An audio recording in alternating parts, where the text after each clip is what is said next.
नमस्कार, स्वागत है हमारा बीपीएससी गुरु यूट्यूब चैनल पे। मैं हूं मनीष सर। और कल आप लोगों ने मानसून को पढ़ा था। मानसून की आगमन तिथि कौन कौन सी है और वापस लौटने की तिथि कौन कौन सी है, और जलवायु क्षेत्र को पढ़ा था। ठीक है, कहाँ पर भारत में किस प्रकार की जलवायु पाई जाती है, उससे संबंधित पेड़ पौधे भी उसी प्रकार के पाए जाते हैं। तो आज हम लोग देखेंगे वर्षा एवं हवाएं। यहाँ पर देखिए जुलाई महीने का और यहाँ पर जनवरी महीने का दोनों सेम ही है, लेकिन अलग अलग महीने में अलग अलग हवाएं चलती है। यहाँ पर दिख रहा होगा उत्तर पूर्व मानसून अफवाह क्षेत्र। ठीक है, ये समुद्री धाराएं हैं जो वर्ल्ड में हम लोग अलग अलग पढ़ेंगे। और यहाँ पर दिख रहा है आपको दक्षिण पूर्व मानसून अफवाह क्षेत्र, ये जुलाई महीने का है। और यहाँ पर देखिए, थोड़ा सा जूम करते हैं आप लोग को। केरल में जब पहुंचेंगे तो यहाँ पर इस दिशा में हवाएं बह रही है। ये देखिए स्थानीय हवा की दिशाएं हैं, और स्थानीय हवा का नाम यहाँ पर दिखा रहा है, ये वाला सिंबॉलिक हमारा। ठीक है, ये हवा की दिशा है और ये समुद्री धाराएं हैं। तो स्थानीय हवाएं यहाँ पर किस नाम से जानी जाती है, इसका नाम है मैंगो शावर्स। ठीक है, किस दिशा में बह रही है, ये पश्चिम से उत्तर पूर्व की ओर जा रही है। तो प्रश्न पूछा जाता है कि मैंगो शावर्स हवा कहाँ चलती है। तो आप लोग जान गए हैं, ये हमारा प्यारा सा भारत है, और इसका लोकेशन कौन सा राज्य का कहाँ पर है वो भी जान गए हैं। तो यहाँ पर आपका केरला है और इस धर से चलती है, और हमको इस वाले पोर्शन को पश्चिम घाट के नाम से जानते हैं। तो मैंगो शावर्स हवा कहाँ चलती है, पश्चिमी घाट में, केरल राज्य में चलती है। ठीक है, आम्र वर्षा भी इसको कहा जाता है। आम के महीने में चलने वाली यह हवा है मैंगो शावर्स, जो आम को काफ़ी ज़्यादा नुकसान पहुंचाती है। ठीक है, चलिए नेक्स्ट आगे बढ़ते हैं हम लोग।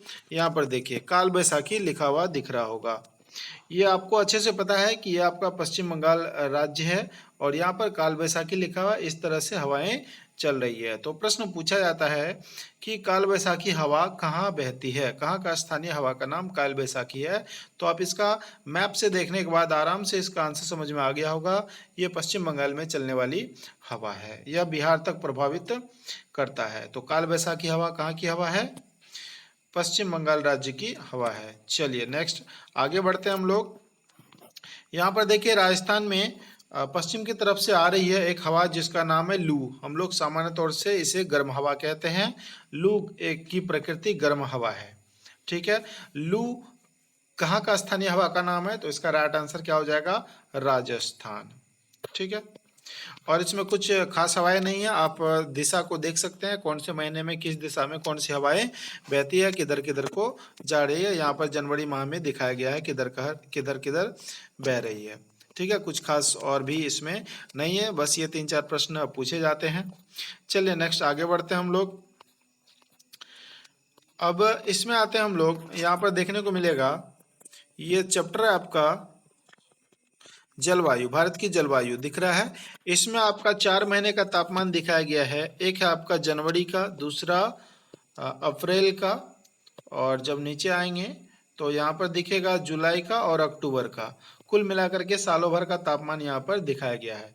मैं एक को समझा दूंगा तो आपको आसानी से समझ में आ जाएगा। चलिए यहाँ पर देखिए औसतन डिग्री सेल्सियस तापमान 25 डिग्री से अधिक दिख रहा है। यहाँ पर 20 से अधिक 10, 15, यहाँ पर 22.5 नहीं 2.5 होगा, यहाँ पर एरर है, 2.5 से कम। तो जम्मू कश्मीर वाले क्षेत्र में जनवरी माह का तापमान लगभग 2 डिग्री सेल्सियस से कम होता है। ठीक है, ये जनवरी माह हम लोग यहाँ पर देख रहे हैं। और यहाँ का तापमान लगभग 25 डिग्री सेल्सियस साउथ इंडिया में होता है जनवरी माह में, जहाँ की जम्मू कश्मीर में 2 डिग्री होता है और यहाँ पर ज़्यादा होता है। चलिए फिर से एक बार देख लेते हैं।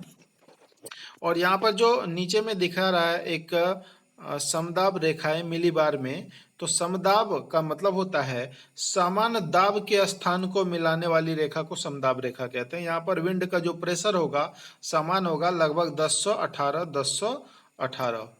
ठीक है, और समुद्र तल पर जो औसतन वायु दाब होता है वह आपका 1034 होता है। ये बात याद रखिएगा, वीडियो को स्टॉप करके लिख लीजिए। समुद्र तल पर औसतन वायु दाब 1034 मिलीबार होता है। तो यहाँ पर आपको जो दिख रहा है 1018 यहाँ पर दिख रहा है। अब एक चीज को आप लोग को समझना पड़ेगा कि ऊपर में तापमान कम है, मतलब कि 2 डिग्री, नीचे जा रहे हैं तो 10 डिग्री, और भी नीचे जा रहे हैं तो 15 डिग्री और भी नीचे जा रहे हैं तो 25 डिग्री। मतलब कि जो जो हम लोग दक्षिण की तरफ जाते हैं तो तापमान बढ़ता जाता है। ये बात हमको इस कलर से पता चलता है। भारत में जहाँ पर ये कलर दिखा रहा है, जो जो डाउनफॉल हम लोग जा रहे हैं नीचे की तरफ, तो तापमान अधिक होता जा रहा है। और येलो वाला में सबसे कम कलर है। चलिए अब इसको समझते हैं हम लोग। यहाँ देखिए वायु दाब यहाँ पर 1018 है, यहाँ पर 1016 है, यहाँ पर 1014 है। ठीक है, अब जरा समझिए इसको। ये 1018 तापमान मतलब ऊपर कम था और नीचे ज़्यादा है डिग्री सेल्सियस, लगभग 25 डिग्री सेल्सियस। तो यहाँ पर विंड का जो प्रेशर है वह 1014 है। विंड का प्रेशर कितना है? 1014 है। अब समझिए, ऊपर में आपका विंड का प्रेशर अधिक है और नीचे में कम है, लेकिन डिग्री सेल्सियस यहाँ पर अधिक है, ऊपर कम है। विंड का प्रेशर आपका यहाँ पर कम है और ऊपर अधिक है। तो मतलब कि यह हमेशा एक दूसरे के अपोजिट होता है। यहाँ से बहुत सारे प्रश्न बनाए जा सकते हैं कि अगर वायु दाब बढ़ेगा, ये देखिए 1018 है, वायु दाब बढ़ेगा तो कहने का मतलब तापमान में कमी आएगी। ठीक है, वायु दाब अगर घटेगा, यहाँ पर देख लीजिए, वायु दाब अगर घटा है तो तापमान हमारा क्या हो गया? प्लस हो गया, वृद्धि हो गया। तो इसी पर आधारित सारे प्रश्न यहाँ पर पूछे जाएंगे, जो सभी चैप्टर में आपको देखने को मिलेगा। अलग अलग महीने में अलग अलग तापमान, और वर्ष भर का तापमान अगर देखिएगा तो हम लोगों ने वहाँ पर जनवरी को देखा था, यहाँ अक्टूबर को हम लोग देख लेते हैं। अक्टूबर में भी यहाँ पर ये कलर दिख रहा है। कहने का मतलब ये कलर जो दिखा रहा है लगभग 25 से 27 डिग्री सेल्सियस आपका तापमान दिखा रहा है।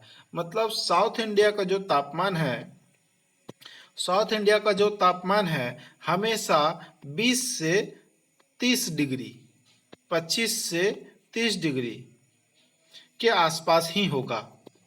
न इससे कभी ज़्यादा होगा, न इससे कभी कम होगा। कभी भी 2 डिग्री, 5 डिग्री, 10 डिग्री यहाँ पर आता नहीं है।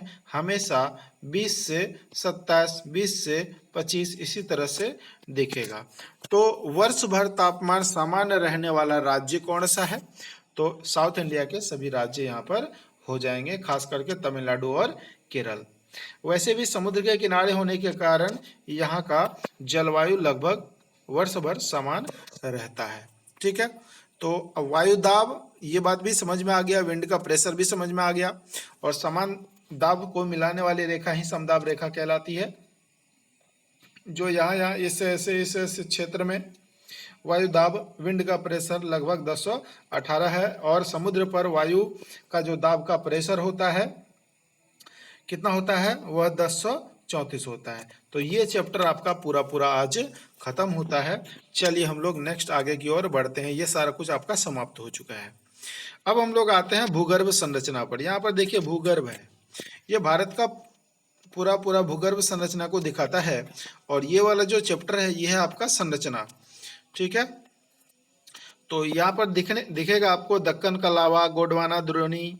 गोंडवाना क्षेत्र बहुत ही धनी क्षेत्र है और वर्तमान में भी, क्योंकि यहाँ पर कोयले वगैरह सब, पेट्रोलियम वगैरह सब, गैस वगैरह सब ज़्यादा मिलता है, और ये सब प्रायद्वीपीय भारत का क्षेत्र है।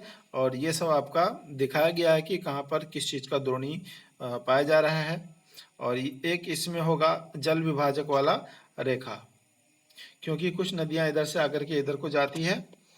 तो नदियां से संबंधित जो हमने बताया था कि डिस्कस मैं कराऊंगा, तो नदियां से संबंधित देखिए यहाँ पर भी आपको एक मिल जाएगा, साई नदी का एक साथ डिस्कशन मिलेगा, जिस पर कौन कौन सी बांध बनाया गया है वो भी मिलेगा। जैसे सिंधु है, झेलम है, चेनाब है, रावी है, सतलज है। ठीक है, गंगा, यमुना, ये सारा तो हम लोग करेंगे ही। नदी का डिस्कशन अभी पूरा नहीं हुआ है, क्योंकि यहाँ पर भी देखिए बांध वाला चैप्टर में भी आप लोग को ये सारा नदी आपको देखना पड़ेगा। इंडिया का सभी नदी को आप लोग को देखना पड़ेगा। नदियों से संबंधित एक अलग से क्लास हमको लेना पड़ेगा, क्योंकि नदियाँ थोड़ा सा समझने में टफ है, लेकिन अगर एक बार समझ में आ गया तो फिर कोई दिक्कत नहीं आएगी। चलिए हम लोग चैप्टर पर चलते हैं कि आगे करना क्या है। तो हम लोग को भूगर्भ संरचना को देखना था। ये देखिए भूगर्भ में आ गए हैं, तो आकृति को पहचानिए। ये हमारा प्यारा सा इंडिया है और यहाँ पर देखिए अलग अलग सिंबल दिए गए हैं पहचानने के लिए क्या क्या यहाँ पर है। ठीक है, ये आपका युग है, जिस युग में जिस मिट्टी का निर्माण हुआ है। ये सबसे नीचे में जो है आर्कियन है, जो सबसे पुराना मिट्टी है। नीचे जितना जाएंगे, ऊपर से नीचे जितना जाएंगे वो सबसे पुरानी होगी और ऊपर में सबसे नवीनतम मिट्टी होगा। जैसे क्वाटेनरी सोनोजोइक काल में निर्माण हुआ है इस मिट्टी का, जो बिल्कुल नवीन मिट्टी है। ठीक है, और सोनोजोइक टर्सरी युग में जो निर्माण हुआ है वो इस कलर से दिखाएगा इंडिया में। चलिए सबसे पहले येलो को ढूंढते हैं हम लोग, येलो कलर कहाँ पर है। ठीक है, येलो सेनोजोइक क्वाटरनरी नवीन युग में जो मिट्टी का निर्माण हुआ है, तो आप देख सकते हैं ये वाला क्षेत्र यूपी और बिहार का, खास तौर से असम तो है ही, थोड़ा सा बंगाल का भी क्षेत्र है और राजस्थान वगैरह से गुजरात का भी क्षेत्र है। तो सबसे अधिक आपका यूपी और बिहार का जो क्षेत्र है वो नवीन मिट्टी है। नवीन मिट्टी आप लोग जानते भी हैं, यहाँ पर गंगा और यमुना दो मुख्य नदी है जो सालों साल नई मिट्टी लाती है। ठीक है, और इसका हाल फिलहाल में इस मिट्टी का निर्माण भी हुआ है, जिसको नवीन मिट्टी कहते हैं। इसका निर्माण क्वाटरनरी सेनोजोइक काल में हुआ है। ठीक है, तो यहाँ से प्रश्न क्या बनाए जा सकते हैं कि सेनोजोइक काल में किस क्षेत्र का मिट्टी का निर्माण हुआ है, तो उत्तर भारत का। ठीक है, या फिर उत्तर प्रदेश और बिहार इसका राइट आंसर होगा। ठीक है, थोड़ा सा समझिए, वीडियो को स्टॉप कीजिए और लिखिए भी सभी प्रश्नों को। चलिए नेक्स्ट आगे बढ़ते हैं हम लोग। सेनोजोइक टर्सरी, देखिए टर्सरी युग का मिट्टी भी दिख रहा होगा जम्मू कश्मीर वाले क्षेत्र में, पूर्वोत्तर भारत वाले क्षेत्र में। नेक्स्ट में आते हैं मेसोजोइक काल, मेसोजोइक काल का भी दिख रहा होगा जम्मू कश्मीर वाले क्षेत्र, हिमाचल प्रदेश में। और नेक्स्ट है आपका सबसे नीचे में आर्कियन दिख रहा होगा, आर्कियन देख लीजिए कहाँ पर है, तो पूर्वी घाट जो यहाँ पर दिख रहा है, पूर्वी घाट की तरफ आर्कियन युग का मिट्टी जो ग्रीन ग्रीन जितना भी दिख रहा है यहाँ से लेकर के ये पूरा का पूरा, ठीक है, ये आर्कियन युग का मिट्टी है सबसे नीचे में, और सबसे ज्यादा इंपॉर्टेंट भी है ये। चलिए आर्कियन युग अब दिखाते हैं, आर्कियन युग में किस प्रकार की मिट्टी का निर्माण हुआ है। नीचे एक और चैप्टर है, यहाँ पर आपको देखने का मिलेगा मृदा का, और सेम सिंबल उतना ही दूर लगभग कवर करता है आर्कियन युग। ठीक है, तो आर्कियन युग में यहाँ पर येलो कलर क्या दिखाता है हम लोग यहाँ पर देख सकते हैं। यहाँ पर देखिए लाल मृदा दिखाता है ये वाला कलर। ठीक है, एटलस को मंगाइए ऑफलाइन, इसको देखिएगा सारे पेज को एक साथ, तो ज्यादा आपको समझ में आएगा।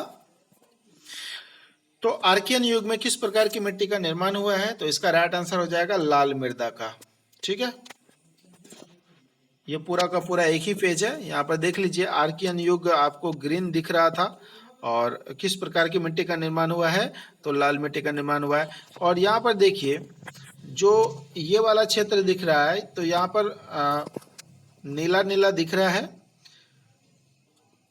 पर्पल कलर का, तो यहाँ पर देखिए कौन से युग में इसका इस मिट्टी का निर्माण हुआ है, इसका नाम है आपका मेसोजोइक।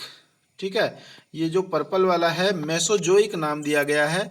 मेसोजोइक मिट्टी का निर्माण आपका देखिए गुजरात क्षेत्र, महाराष्ट्र क्षेत्र और मध्य प्रदेश का कुछ क्षेत्र है। तो यहाँ पर जाकर के देखते हैं यहाँ पर उसी क्षेत्र में कौन कौन सी मिट्टी पाई जाती है, मध्य प्रदेश, महाराष्ट्र और गुजरात, लगभग वही क्षेत्र कवर किया गया है। और यहाँ पर पिंक कलर का दिख रहा है, तो पिंक कलर में जाकर के देखेंगे हम लोग कि यहाँ पर किस प्रकार की मृदा पाई जाती है। यहाँ पर दिख रहा है पिंक कलर में काली मृदा। ठीक है, तो महाराष्ट्र, गुजरात और देखिए एक बार, महाराष्ट्र, गुजरात और मध्य प्रदेश वाले क्षेत्र में यहाँ पर काली मृदा है। मतलब कि काली मिट्टी सबसे अधिक कहाँ पाई जाती है, गुजरात, महाराष्ट्र और मध्य प्रदेश वाले क्षेत्र में। और जानते हैं काली मिट्टी में जल धारण की करने की क्षमता सबसे अधिक होती है, रेगुर मिट्टी इसी को कहते हैं। और काली मिट्टी में कपास, ठीक है, कपास की खेती सबसे अधिक होती है। तो काली मिट्टी का निर्माण यहाँ पर दिख रहा है आपको किस युग में हुआ है, क्वेश्चन क्या हो जाएगा, काली मिट्टी का निर्माण हुआ है मेसोजोइक काल में। ठीक है, काली मिट्टी का निर्माण कब हुआ है, मेसोजोइक काल में हुआ है। चलिए नेक्स्ट आगे बढ़ते हैं हम लोग। देखिए मैच कड़ा कड़ा करके सभी को पढ़ना है। आज का मन कर रहा है कि इस वीडियो का जो लेक्चर है मैं फ्री में उपलब्ध करा दूं और कल से सारे लेक्चर को मैं लॉक लगा दूंगा, क्योंकि यह पेड क्लास है। सब सारा वीडियो मैं ऐसे ही फ्री में नहीं देने वाला हूं। इसका 100 चार्ज रखा गया है। पूरा एटलस पढ़ने का सभी टॉपिक पढ़ाऊंगा मैं, एक भी नहीं छोड़ने वाला हूं। आप लोग देख सकते हैं नीचे कितने सारे टॉपिक्स हैं। कुल मिलाकर के 86 पेजेस हैं इसमें, जिसमें कि आप लोग अभी तक में 15-20 पेज कवर किया है। ठीक है, ये सारा कुछ आपको देखने को मिलेगा। विश्व विरासत सूचियां वगैरह सब आपको मिलेगा देखने को। जैसे ये देखिए, कथक कहाँ पर है, खजुराहो मंदिर कहाँ है, अजंता गुफा, ओडिसी नृत्य, सभी कुछ आपको देखने को मिलेगा, सांची स्तूप वगैरह सब।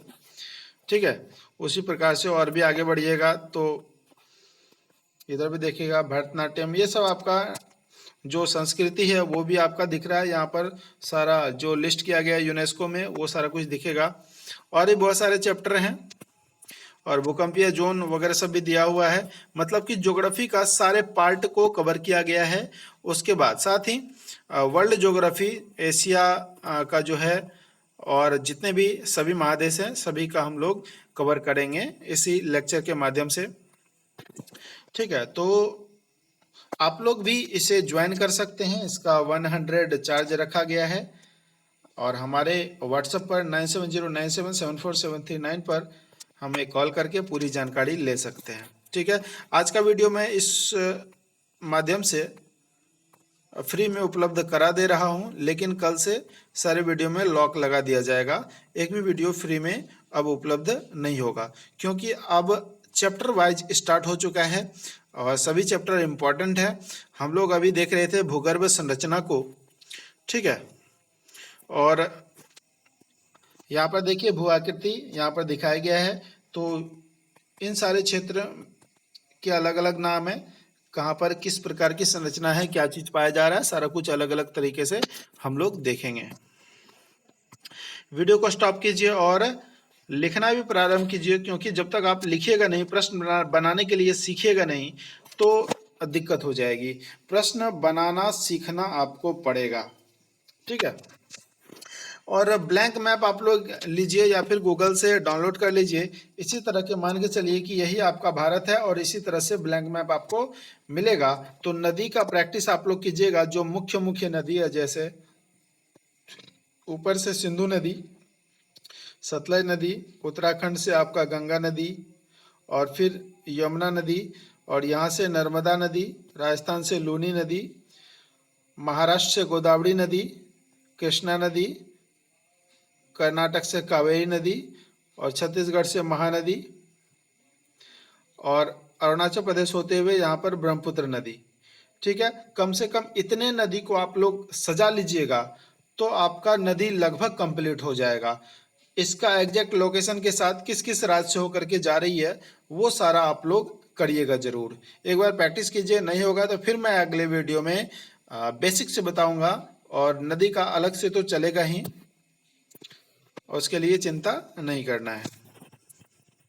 हाँ, तो भूगर्भ की बात कर रहे थे, तो लगभग दोनों चीज को हम लोगों ने देखा था। इस वाले को और इस वाले को लगभग सेम सेम मिलता है, तो इनसे जोड़ करके यहाँ पर प्रश्न बनता है, इनसे जोड़ करके यहाँ पर प्रश्न बनाए जाते हैं, कौन से काल में किस प्रकार की मिट्टी का निर्माण हुआ है। ठीक है, चलिए नेक्स्ट आगे बढ़ते हैं। यहाँ पर देखिए दक्कन का पठार हम लोग देखते हैं। दक्कन का जो लावा है, आपको यहाँ पर दिख रहा होगा दक्कन का लावा पिंक कलर में। अब देखते हैं दक्कन वाला क्षेत्र कहाँ पर है। ये दक्कन वाला क्षेत्र है जहाँ पर हम लोगों ने काली मिट्टी देखा था।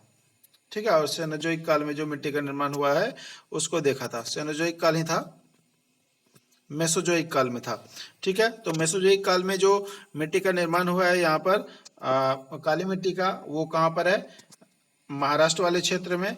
और ये दक्कन का लावा कहलाता है, दक्कन का पठार।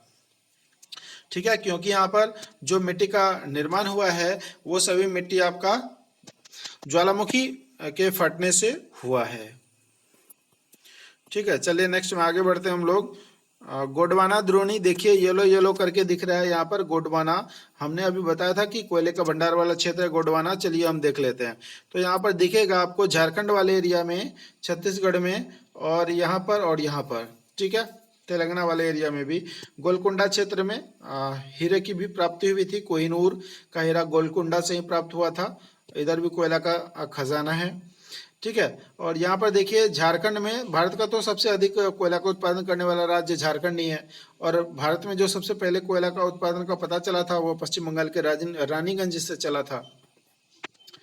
ठीक है। और छत्तीसगढ़ सब में भी कोयला का उत्पादन होता है। उड़ीसा राज्य वगैरह सब में भी कोयला का उत्पादन हो रहा है। वैसे सबसे अधिक कोयला का उत्पादन करने वाला राज्य आपका झारखंड है। सिंदरी वगैरह सब जितना प्लेसेस वगैरह सब दिखाए थे, बड़ा वाला मैप जब हम लोग झारखंड को देख रहे थे, यहाँ पर बहुत सारा डिस्ट्रिक्ट था जो कोयला का उत्पादन करता है। ठीक है। तो ये गोंडवाना क्षेत्र है जो प्राकृतिक रूप से बहुत ही धनी होते हैं। तो गोंडवाना का क्षेत्र और भी बहुत सारे देशों को हाथ लगा था। और उसका जब वर्ल्ड का हम लोग एक साथ पढ़ेंगे तो पता चलेगा कि पूरा का पूरा पृथ्वी एक ही था पहले, जिसको पेंजिया महादेश के नाम से हम लोग जानते थे। धीरे धीरे यह अलग हुआ था प्लेट विवर्तनिक सिद्धांत के कारण, जिसके कारण कुछ छोटे छोटे टुकड़े अलग अलग भाग में बटे, जिसमें थोड़ा सा इंडिया को भी मिला था। इंडिया की तरफ आकर के खिसका, जिसको गोंडवाना नाम से हम लोग जानते हैं। चलिए नेक्स्ट आते हैं। ये दक्षिण का दक्कन दिख रहा है, येलो येलो क्षेत्र जितना है। और पूर्वी घाट पश्चिम घाट आप लोग जानते हैं, ये है आपका पूर्वी घाट और यह है आपका पश्चिमी घाट। और पूर्वी तट पश्चिम तट ये भी आप जानते हैं। तो ये हो जाएगा, देखिए कलर से ही दिख रहा है, पूर्वी तट और इधर हो जाएगा पश्चिम तट। ठीक है। द्वीप समूह यहाँ पर दिख रहा है, ये सारा आपका द्वीप है, लक्षद्वीप है, यहाँ पर अंडमान निकोबार सब द्वीप है। और मग्न तट ये दिख रहा है इस कलर में। तो ये जो यहाँ पर अलग में दिख रहा है, चलिए फिर से दिखाता हूँ। ये जो कलर आप लोग को दिख रहा है ये मग्न तट वाला है। ठीक है। तो ये वाला जो जितना क्षेत्र दिख रहा है ये मग्न तट है। पूछा गया प्रश्न यूपीएससी में एक बार कि मग्न तट की चौड़ाई सबसे अधिक किधर है। तो यहाँ पर देखिए ये जो दूरी है यहाँ तक, ठीक है, और यहाँ पर तो बिल्कुल सटा करके है। तो अधिक चौड़ा किधर है? पश्चिम घाट के तरफ। तो प्रश्न क्या पूछा गया था कि मग्न तट, महाद्वीपीय मग्न तट की सबसे अधिक चौड़ाई किधर है? तो इसका राइट आंसर क्या हो जाएगा? पश्चिम घाट के तरफ। ठीक है। यूपीएससी में पूछा गया प्रश्न है ये। और मग्न तट में अधिकांश संभावना होता है कि तेल वगैरह सब का क्षेत्र पाया जाए। यहाँ पर जो कृष्णा गोदावरी का मुहायना है, कृष्णा नदी और गोदावरी नदी आकर के मिलती है यहाँ पर बंगाली खाड़ी में। यहाँ पर कृष्णा गोदावरी बेसिन है जहाँ पर तेल मिलने की संभावना जताया जा रहा है। और यहाँ पर मुंबई है जहाँ से तेल का उत्पादन होता है। तो मग्न तट में अधिकांश तेल वगैरह सबकी संभावनाएं होती है, इसीलिए यह क्वेश्चन आपके लिए इम्पोर्टेंट है। ठीक है। तो आप लोगों ने देखा ये चारों मैप को कुल मिलाकर के भूगर्भ संरचना, भू आकृति, इकाई और मृदा, हम लोगों ने इस चैप्टर को आज कवर किया है। और इसको अच्छे से आप लोग प्रश्न को लिखा कीजिए, वीडियो को स्टॉप कर करके सारे प्रश्न को लिख लिया कीजिए। ठीक है।